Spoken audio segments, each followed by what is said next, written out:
It's time of the year for me to choose the best super shoes of the year.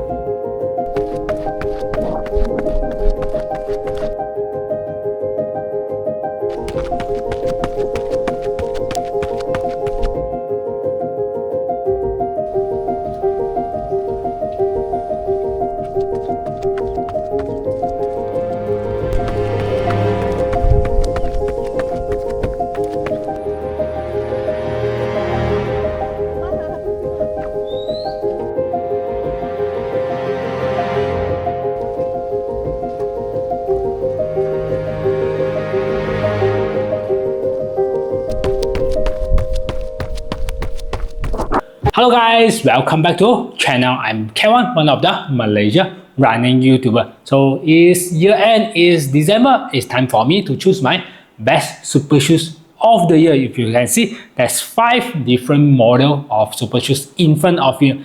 And you guys definitely asking, where is Asics now? Here is Metaspeed Ray, but I haven't used it. So I can't really comment much on these shoes. So these shoes, I'm still saving these shoes for one of my year-end race. So by the time I finish using these shoes for that race, most probably this video is not enough time for me to make because I will be having a long holiday by end of the year. So for these shoes, will be put in under next year.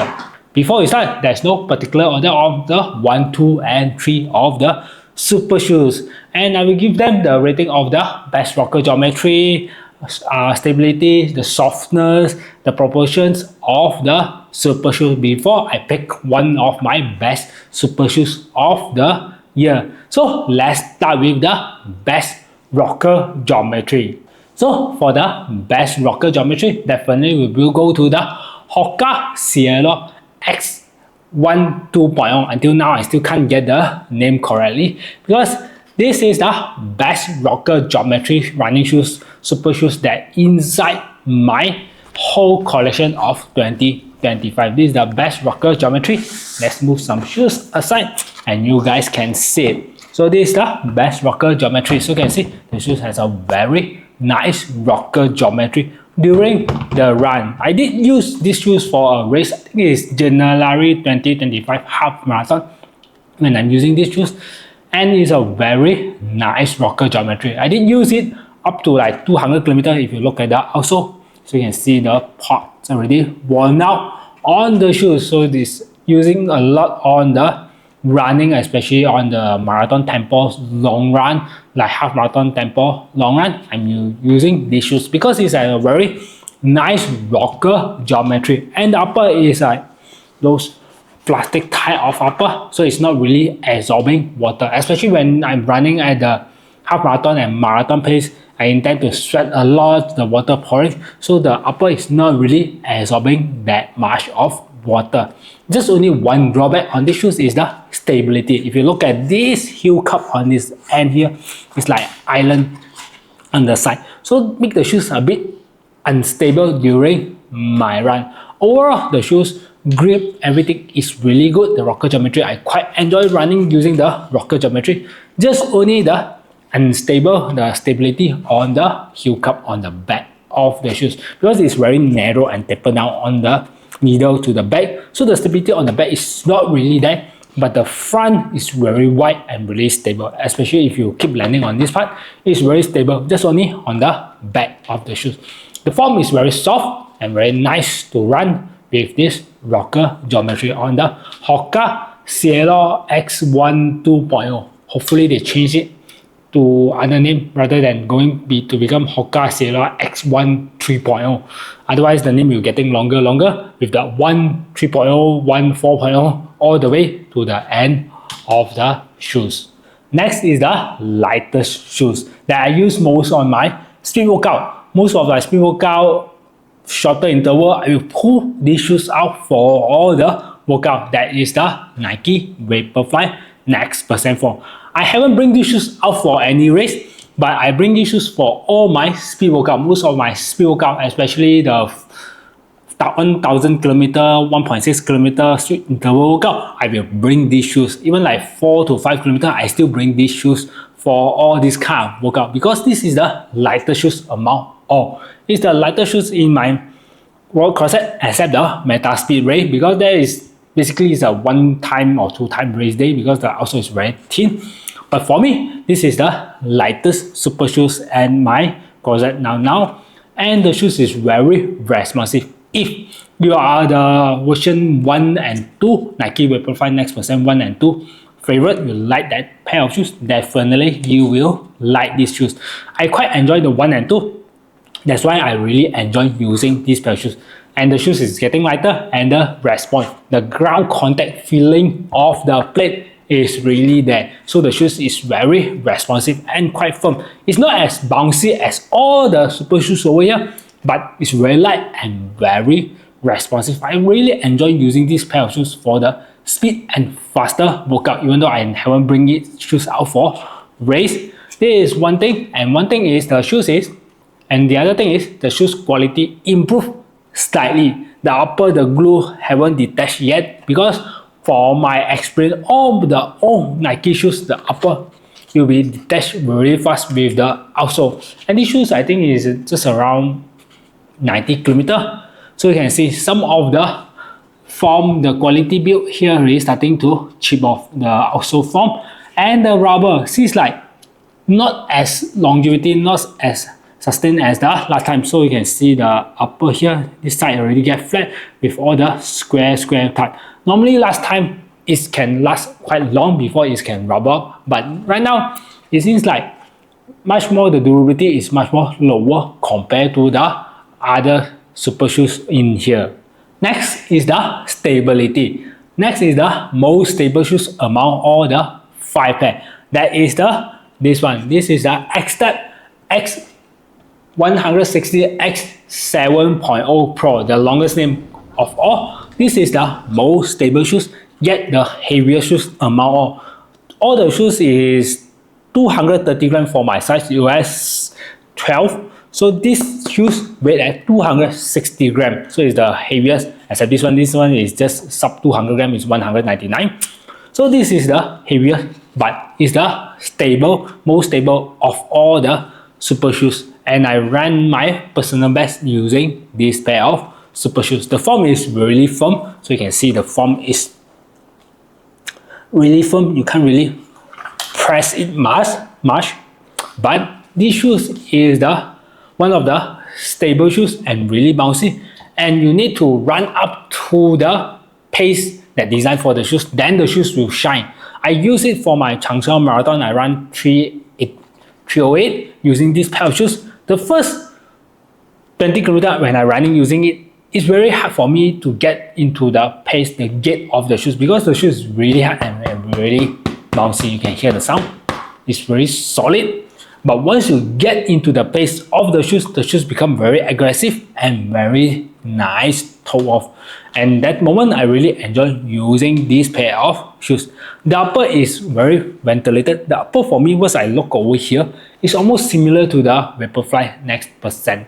So it's almost similar. It's not really that absorb water, but it's still absorbing. But the shoes is very stable and very fast running shoes.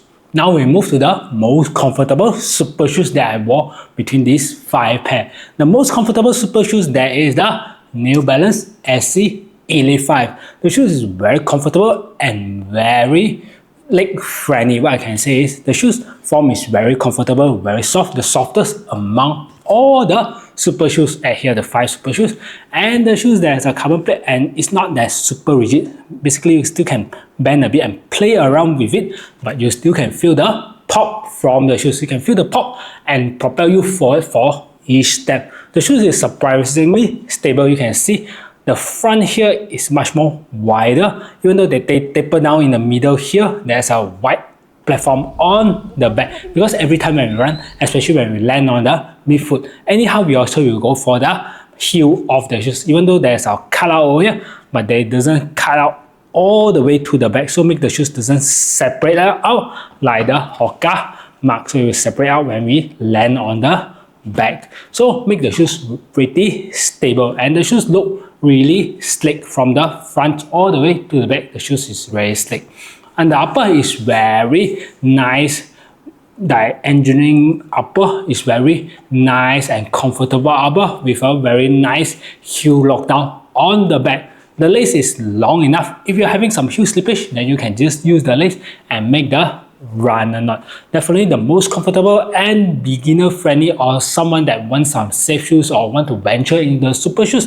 Definitely every time they ask me, I will recommend them the SC Elite V5 because it's considered as a safe super shoes, very responsive, bounce, soft, and considered all rounders of super shoes.